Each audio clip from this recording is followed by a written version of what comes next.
കാക്കിയിട്ടത് എങ്ങനെ? അതാണോ അതിങ്ങനെ വിറ്റാട്ടാ. അത് പോലീസിലുള്ള സമയട്ടാ. പോലീസിലേക്ക് എത്തിയില്ലേ പിന്നെ ഇവിടുന്ന് രാഷ്ട്രീയ പറഞ്ഞ് പോലീസിൽ സെലക്ഷൻ ഒക്കെ ഉണ്ട്. അപ്പൊ അവസാനം ഗോപിനാഥ് സാറില്ല, അന്ന് രാജീവ് സാറായിരുന്നു സ്പോർട്സ് ഓഫീസർ. അപ്പൊ രാജീവ് സാർ അന്ന് DIG ആയിരുന്നു.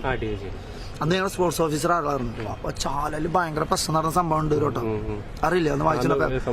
അപ്പൊ നമ്മുടെ സ്പോർട്സ് താരങ്ങളെ കംപ്ലീറ്റ് ഡ്യൂട്ടി കിട്ടുന്നുണ്ടായിരുന്നു. കംപ്ലീറ്റ് ആ എന്താണ് കേക്കോട്ടം പോയി നോക്കിയിട്ടുണ്ടെങ്കിൽ കംപ്ലീറ്റ് സ്റ്റാർ മാത്രമേ ഉള്ളൂ.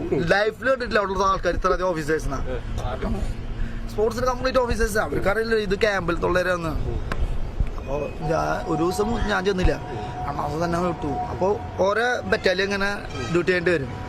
അന്ന് എനിക്കൊന്നും ഡ്രസ്സൊന്നുമില്ല. നമുക്കൊരു ബാബു എന്ന് പറഞ്ഞിട്ട് ഷോർട്ട് ഇല്ലേ, അവൻ ഷർട്ട് വേറെ ഒരു മാത്യു എന്ന് പറഞ്ഞിട്ട് പാന്റ്. മാത്യു വോളിബോൾ പ്ലെയർ നല്ല വയറൊക്കെയുള്ള ആളെ പാന്റ് ബെൽറ്റ് അതിങ്ങനെ എന്ത് ചെയ്യുന്ന ബെൽറ്റ് ബെസ്റ്റ് ബെൽറ്റ് അല്ല, എത്ര പോകുന്നല്ല എങ്ങനെ വെച്ചാലും അറിയില്ല. ഞാൻ ഈ സാറിനെ കൊണ്ട് ഉള്ളിലേക്ക് ആക്കിയിട്ട് 2 സ്റ്റാർ, അന്ന് ഒരു സ്റ്റാറുണ്ട് എനിക്ക് ഒരു ഷൂ ഒക്കെ ഇട്ടിട്ട് അങ്ങനെ സാധനം ഇങ്ങനെ കെട്ടി. അപ്പൊ ഇതിങ്ങനെ ഭയങ്കര ഫ്ലീറ്റ് കൂടെ ട്രെയിലർ അടിച്ചിട്ടില്ല അത്ര, അതിനേക്കാളും കൂടുതൽ ഫ്ലീറ്റ് പാന്റിന് അങ്ങനെ ഇങ്ങനെ മടക്കി വെച്ചിട്ടേ. എന്നിട്ട് ചെന്നു ഡ്യൂട്ടിക്ക് വന്നു, കണ്ടിച്ച് സാറിനൊക്കെ പറഞ്ഞു. അപ്പൊ ഓരോ പ്ലറ്റൂൺ മനസ്സിലായി കുറച്ച് പേരണ വലിയ നമ്മുടെ ഇടിവണ്ടി നീലവണ്ടി, ആദ്യത്തെ ഇടിവണ്ടി എന്നൊക്കെ പറഞ്ഞ പോലെ എന്റെ അമ്മ കുറെ ഇടിവണ്ടി പോകണമെന്ന് പറയാൻ നീലവണ്ടി കണ്ടു കഴിഞ്ഞാൽ അതിന്റെ ഉള്ളിലെ ഓഫീസർ വണ്ടിയൊക്കെ ഇറക്കിയിട്ട് ഫ്രണ്ടിൽ ഞാൻ നേരെ സെക്രട്ടറി. ഞാൻ ഫാൻസി ഡ്രസ് നമ്മള് ചെത്തുചുള്ളനെ അന്ന് ചെത്തുചുള്ളെന്ന് പറഞ്ഞ അതല്ല, എന്താ ചെത്തുചുള്ളെന്ന് പറഞ്ഞോ പോലീസാന്നുള്ളത് മുട്ടിത്തി വിടാൻ എന്റെ പങ്ക് സ്റ്റൈൽ ഇങ്ങനെ. ഈ സുരേഷ് ഗോപി അല്ല സോറി ഈശോ മറ്റേ ബാബന്നെ കേസയ്യ പോലെ മുട്ടൊക്കെ തിവിടാൻ വെച്ചിട്ടേ ഇതിങ്ങനൊക്കെ തട്ടേണ്ടി വരും. അപ്പൊ നമ്മളൊക്കെ വേറെ പണിയൊന്നുമില്ല, ചെത്ത് അന്നത്തെ സ്റ്റൈലിൽ ഇങ്ങനെ പങ്ക് സ്റ്റൈലായിരുന്നു. മുട്ടി ഇങ്ങോട്ട് വളർത്തുന്നത് മുട്ടി ഇങ്ങോട്ട് തൊപ്പിയൊക്കെ ഇങ്ങനെ നിക്കലായിരുന്നേ മുടിയുടെ മുകളില്. എന്നിട്ട് ചെന്നിട്ട് എനിക്കൊരു പ്ലട്ടൂൺ തന്നു. വയർലക്സ് ഉണ്ട് നല്ല. നമ്മള് 8ാം ക്ലാസ് കുസ്തി തരാറിനപ്പോ തന്നെ നീ എന്താ പഠിച്ചിരിക്കില്ലേ? അതുപോലെ തിന്നാനുള്ളതാണെന്ന് വിചാരിച്ചു. അതല്ല അല്ല ഞാൻ ട്രെയിനിങ്ങിന് പോയിണ്ടേ അതിന് മുന്നേ. അപ്പൊ പ്ലട്ടൂൺ ഇതൊക്കെ മാർച്ച് പാസ്റ്റൊക്കെ അറിയായിരുന്നു. അല്ല ഞാൻ പെട്ടെന്നാ.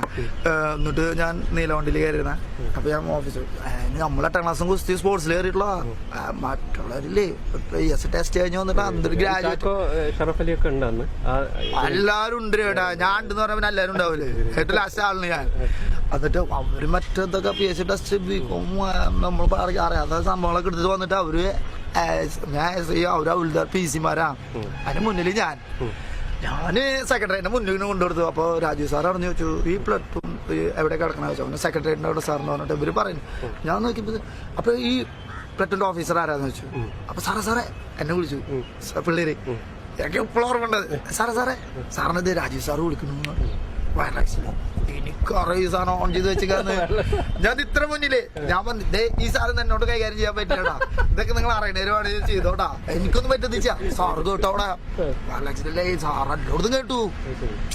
അവിടെ ഡ്യൂട്ടി വെക്കുന്ന എല്ലാവരും സാധനങ്ങളല്ലേ എല്ലാവരും കേട്ടത്. അപ്പൊ ഈ പ്ലട്ടൂണിന്റെ ഓഫീസർ ആരാ ചോദിച്ചു. സാർ അയ്യോ വിജയൻ സാറാന്ന് പറഞ്ഞു. എവിടെയും പോണ്ടെന്ന് പറയാം അവനോട്. അവ അവിടെ തന്നെ കിടന്നാ പോയെന്ന് പറയാം. ഞാൻ പറയും പിള്ളേരോട് നോക്കിയാ എന്തെങ്കിലും അത്യാവശ്യം എന്നെ വിളിച്ചാൽ മതി, ഞാൻ ഷട്ടം പോയിട്ട് എന്റെ അവിടെ തൊട്ടപ്പുറത്തൊരു ലോഡ്ജ് സന്തോഷ് താമസിക്കുന്ന അവിടെ KCB-ലെ അവന്റെ അടുത്ത് പോയി കിടന്നു സുഖമായിട്ട്. പിന്നെ ദിവസമായിട്ട് പിന്നെ ഡ്യൂട്ടിക്ക് ലൈഫിലിട്ടില്ല. അത് നല്ലൊരു അനുഭവമായിരുന്നു.